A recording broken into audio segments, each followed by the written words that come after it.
Vous êtes la lumière du monde. Frères et sœurs en Christ, l'évangile que nous venons d'entendre nous rappelle notre mission en tant que chrétiens. Être le sel et la lumière du monde. Le sel donne plus de goût aux aliments. Il est aussi utilisé pour la conservation d'aliments grâce à ses propriétés qui évitent la pourriture. De nos jours, beaucoup ont perdu le sens de la vie et disent qu'elle ne vaut pas la peine d'être vécue, car elle est remplie d'amertume, de difficultés et de souffrances, qu'elle passe trop vite et qu'elle a une triste fin, la mort. Vous êtes le sel de la terre. Le chrétien doit donner du goût par sa joie et par son optimisme serein de se savoir fils de Dieu. Que tout dans cette vie est chemin de sainteté. Que les difficultés et les souffrances nous aident à nous purifier et qu'à la fin, une vie de gloire et de joie éternelle nous attend. De ce fait, en tant que sel, le disciple du Christ doit préserver de la pourriture là où il y a des chrétiens à la fois vivent. Il ne peut y avoir de l'injustice, ni de la violence, ni d'abus des plus faibles. Au contraire, l'esprit de charité doit briller dans toute sa splendeur. La préoccupation d'autrui, la solidarité, la générosité. Dans cet évangile, Jésus nous appelle à témoigner personnellement et communautairement. Il nous incite à la mission. Il nous dit, en l'affirmant, « Vous êtes le sel de la terre », car le sel de notre foi donne du sens aux petites et aux grandes choses de la vie quotidienne. Il donne de la saveur à l'existence, un certain goût de vivre, un sens de l'infini.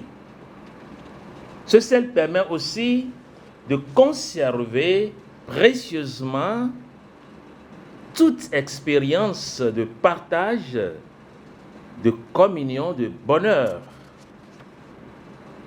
Nous sommes invités concrètement à être là où nous devons être simplement, humblement, au bon endroit, au bon moment, en laissant la puissance de l'Esprit qui nous habite faire œuvre de vie en nous, autour de nous. Aime et fais ce que tu veux, dit saint Augustin. En effet, si le plus grand commandement est d'aimer Dieu et ses frères comme soi-même, il est donc la conséquence d'une vie qui se reçoit de Dieu. Ainsi, laissons-nous aimer et nous serons la lumière pour les hommes, étant nous-mêmes illuminés de l'intérieur par l'amour de Dieu.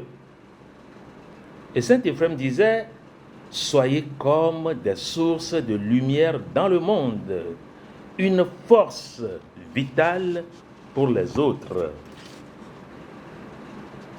Ainsi, recentrons-nous sur le Christ.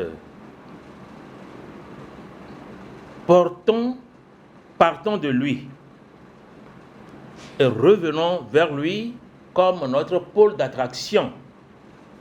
C'est imprégné de l'esprit du Christ, notre centre d'intérêt et notre source, que nous pourrons rayonner avec crédibilité aux yeux de tous à qui le message du Christ doit être annoncé. Pour ce faire, il nous est bon de nous laisser toucher par cette lumière du Christ lui-même, vraie lumière, et nous mettre en route, car les choses ne peuvent pas rester comme elles sont. Il ne suffit pas de nous occuper d'un travail administratif, écrit le pape François de vénérée mémoire. Mais il est nécessaire de nous mettre en état de mission permanente dans toutes les régions du monde, en commençant bien sûr par nous et autour de nous.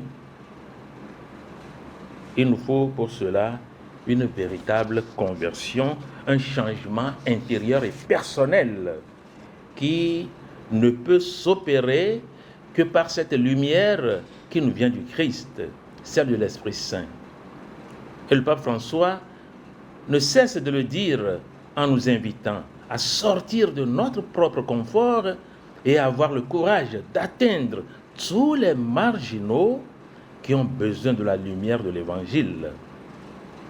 Nous deviendrons ainsi ce sel de la terre et la lumière du monde par notre attention aux plus faibles et à tous ceux qui sont dans le besoin de rencontrer le Christ dans nos communautés. Mais nous pouvons le faire qu'avec l'aide de Jésus. En lui, l'Évangile devient une joie pour nous et pour tous nos frères et sœurs qui nous tracent le chemin vers cette joie. Amen.